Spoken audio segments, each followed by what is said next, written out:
Olá, bom dia, boa tarde, boa noite. É pelo 5CTL Sandro, rádio amador de apartamento. Pessoal, há 2 anos atrás eu estive aqui apresentando basicamente 2 vídeos de 2 antenas, né? A primeira foi a loop magnética, que ainda está aqui, né, para as bandas de 10, 11 e 12, e depois eu implementei para a banda de 15 também, aumentando aqui as placas do capacitor, né, e foi possível também colocar ela para funcionar em 15 metros. E também outra que eu apresentei foi a antena loop de fio, né, uma retangular na sacada, na minha sacada, que eu mostrei o esquema, né, e também que ficou muito boa para DX, né. E hoje eu queria mostrar, apresentar, né, para quem não conhece, né, a antena Isotron. A antena Isotron tem esse nome por causa que ela foi criada, né, comercialmente, né, existe uma antena Isotron comercial pela Bilal Company, né, tem um radioamador que é americano, que é dono de uma empresa, né, a Bilal Company, e eles fabricam a antena Isotron comercial, mas também existe a caseira, né, e a caseira também tem muitos projetos na internet, né. Eu andei olhando alguns projetos na internet e acabei montando uma para mim, né? Por que que eu apostei nessa antena?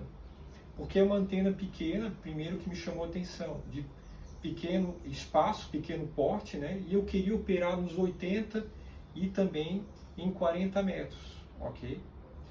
Então me surgiu, por que não tentar uma Isotron? Porque a loop magnética, para essas bandas de 40 e 80, ficaria uma espira, né, o loop, né, ficaria muito grande, né, porque para que a antena na loop magnética ela tenha um bom rendimento,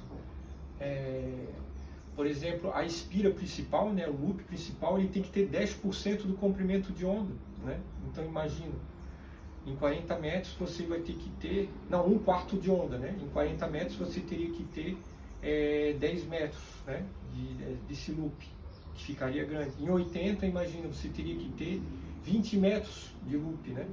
Isso dentro de um apartamento é praticamente inviável, né? Um loop desse tamanho. Então veio a ideia da Isotron, né? Veio a ideia da Isotron e eu resolvi construir uma Isotron, né? E aqui está a antena, o protótipo, né, da minha Isotron, né? A Isotron, o que que ela é? Nada mais é do que um circuito LC ressonante, né? Você tem uma bobina, né? Uma bobina em série com um capacitor. Isso em grandes dimensões, né? Como está aqui, né? Você tem o capacitor feito com 2 chapas de alumínio, material de alumínio, né? E a bobina, né? Que vem construída ao longo de um cano, né? De PVC, né? Então como é que eu fiz? Eu utilizei um cano um cano branco, né? De 4 centímetros de diâmetro para enrolar as espiras. E eu peguei uma chapa aí, essa usada em calha de alumínio, né? E cortei aqui duas circunferências, né? De alumínio com um furo no meio, né? Para passar o cano. O diâmetro eu utilizei, como eu ia operar em bandas de 40 e 80, né? Eu usei o diâmetro aproximadamente de 30 centímetros, né? Em cada chapa dessa daqui, cada circunferência, né? Aqui na circunferência eu coloquei mangueira, colei com material aqui, depois eu lembro aqui. Então eu colei isso aqui para não machucar ninguém, porque a chapa ela é muito fina. Ela é muito fina e às vezes você tem criança em casa, né? Tem idoso, pode a antena, né, bater em alguém e cortar. Então eu peguei um pedaço de antena, colei aqui com o material, né? E para fazer essa proteção aqui com mangueira, né? E não tem nenhuma função assim na antena, mas é para proteção mesmo, né? Esse material aqui, essa mangueira transparente, né? Então o que que eu fiz? Você tem um cabo coaxial, né? Liguei com aqui um conector BNC, né? Que pode ser também o RJ58, né? Que é usado aí no PX e HF, né? Dizem que tem um rendimento melhor, né? Como esse aqui é mais barato, utilizei o BNC mesmo, o macho e fêmea, para fazer a ligação do cabo, né? que vai até o rádio com a antena aqui, né? Eu furei aqui dentro do, eu furei aqui o cano, né? O cano, e esse primeiro, aqui eu liguei o malha, né? Nesse que vai por dentro, vai o malha que passa por dentro. Detalhe, esse fio ele tem que estar fixo, ele não pode estar se mexendo dentro da antena, porque isso pode, na hora de ajustar a ROI, ficar variando a ROI. Então o que eu fiz? Para fixar ele, eu botei vários papéis ali dentro, fui amassando, né, umas bolinhas de papel, né, e passei o fio por dentro do cano, furei aqui, ele passa, o fio está passando aqui, ó, eu fixei com um parafuso, né, com roela e porca aqui, né, e o outro também ligado, ligado aqui ao vivo, né, do cabo coaxial, né, e aqui é a bobina. Geralmente essas antenas elas são projetadas para uma banda, só que eu quis aproveitar ela e fazer para duas, né?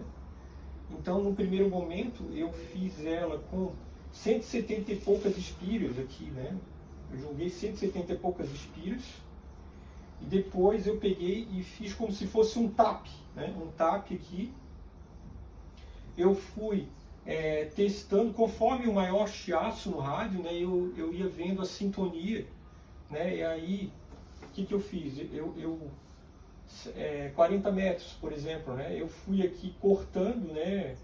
Fui mais ou menos aqui empiricamente cortando, e aí pelo chiaço, quando aumentava o chiaço do rádio, aí eu marcava aqui, por exemplo, 700, né? Na frequência de 700, né? Aqui, né? A gente coloca aqui o tap, né? Isso aqui está ligado ao vivo do malha, né? O vivo do cabo coaxial, né? E é mais ou menos aqui, ó, 700. Essa frequência aqui ficou mais ou menos com 50 espiras, né? Eu consegui sintonizar a banda de 40 metros. Já a banda de 80 metros, né? Ela ficou ali com 172 espiras, né? Andando aqui para frente também eu fui cortando, né? E colocando o tap, né? Fui colocando o tap, né? Aqui testando onde era. Eu cortei aqui eu tirei o encapamento do fio, soldei, né? E eu ia testando, né? Conforme eu botei em 80 metros, né? 3.700, ia testando. Conforme o rádio ia tendo o maior chiaço ali no ponteiro, a maior deflexão na recepção, aí eu fixei aqui os 80 metros, né? E, logicamente, um ajuste primeiramente foi grosso, né? E depois, né? Onde são os ajustes de estacionária dessa antena? Primeiramente, aqui, né? No afastamento, né? Do capacitor, né? Você ajusta aqui também, na base.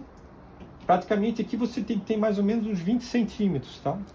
Entre a espira, né? E a chapa, né? É recomendado 20, né? Pode-se deixar um espaço aqui para o ajuste da ROI também, né, de melhor ressonância da antena, né? E a antena ela foi quando eu enrolei ela, né? Quando eu enrolei ela, eu enrolei tudo de uma vez aqui, ó, e ela termina aqui, ó, né? E eu deixei a bobina livre aqui.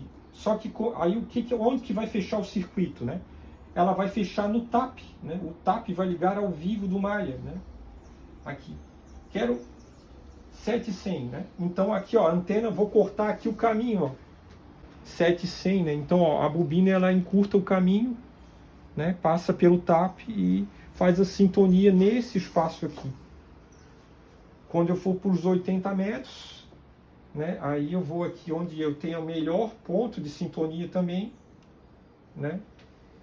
E a bobina se torna maior, ó. Frequências mais baixas, maior tamanho da bobina, né? Frequências mais baixas, maior tamanho da bobina. E maior afastamento do capacitor também, né? Frequências mais altas, 40 metros, né? O 7.100, né? Então eu tenho uma menor tamanho da bobina, né? Menor tamanho da bobina. E também o ajuste no capacitor, na distância entre as placas, né? Logicamente, o ajuste da ROI vai ser dessa forma aí. Então, o que aconteceu? Eu coloquei e quero colocar mais adiante aqui o teste que eu fiz com o analisador de antenas, né? Onde que eu tive uma ROI aqui em 40 metros, né? Que eu coloquei a antena lá na minha sacada, eu consegui ter uma ROI aqui no analisador de antenas, né? Com essa antena, ela ficou com 10 metros de cabo, né? Que é um quarto de onda, os 40 metros, eu consegui ter uma ROI de 1.11, né? Em 80 metros, né? E como eu só tinha também 10 metros de cabo, o ideal é no mínimo um quarto de onda, então para 80 metros teria que ter uns 20 metros de cabo. Então a ROI ela ficou em 80 metros em aproximadamente 1.8 a 2, né? Isso em 80 metros. Já consegui fazer um teste também outro dia, não na sacada, mas aqui dentro, né? E uma pessoa me contestou, né? Era apenas um teste, né, em caráter experimental, e ela disse que eu cheguei lá em Blumenau, né? Mas eu quero, como eu já falei, fazer um teste com o equipamento. Mais adiante eu vou fazer um vídeo usando o analisador de antena, né, e colocando nela para demonstrar, né, a medição da ROI nela e da impedância da antena, né? É uma antena que tem suas características, né, tem suas vantagens e desvantagens. É uma antena que ela tem um ganho de um só, né? Então, ela é uma antena que sofre, infelizmente ela sofre muito com interferência, né, de coisas próximas, então tem que estar da sacada, o melhor lugar é a sacada, um lugar mais livre, né? Faça um bom terra, porque ela sofre interferência do terra. Diferentemente das loop, né, das antenas em loop, essas antenas que ela é uma vertical encurtada, né? Então ela vai sofrer interferência do terra. Então você faça também um terra artificial. Eu quero ver se eu faço um terra artificial aqui para minha estação, né? Eu quero colocar um terra artificial, né? Né, para poder melhorar tanto na recepção, né, quanto na transmissão, né? Porque o terra artificial ele vai te eliminar os ruídos, que nessa banda eles são muito altos, né? Os ruídos. E você vai ter que ter um terra artificial para fazer uma melhor comunicação com baixo ruído, né? Tanto na transmissão, porque ela tem um retorno de RF também, né? Se você conseguir um sintonizador de terra, vai conseguir talvez zerar, né, essa estacionária, né? E você vai ter uma antena pequena, portátil, né, de tamanho encurtado, né, para poder falar em 80 e 40. Logicamente que ela não tem um rendimento de uma antena grande, né, que para participar de uma expedição, né, de um DX, né, uma DX expedição, né, competição, né.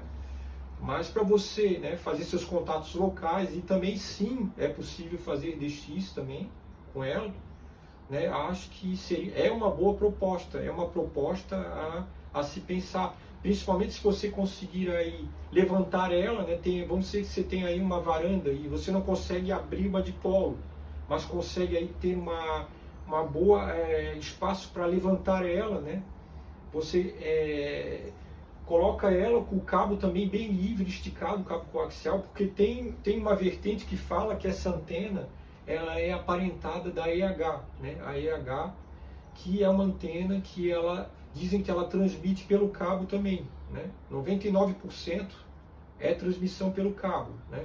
E 1% sim na antena. Então o cabo tentar livrar ele de paredes, metal, né? Fazer com que a maior parte do cabo suba, né? Junto com a antena, que ele vai fazer parte da irradiante. Isso uma vertente fala que funciona assim, ok? Então é isso, essa foi a apresentação para quem não conhece da antena Isotron. Se você gostou, dê um like, né? Inscreva-se no canal para ajudar aí o nosso canal. Continue inscrito no canal, porque nós vamos continuar divulgando aqui coisas inerentes ao hobby do radioamadorismo, ok? Então agradeço aí pela participação, né? E até uma próxima oportunidade. Muito obrigado.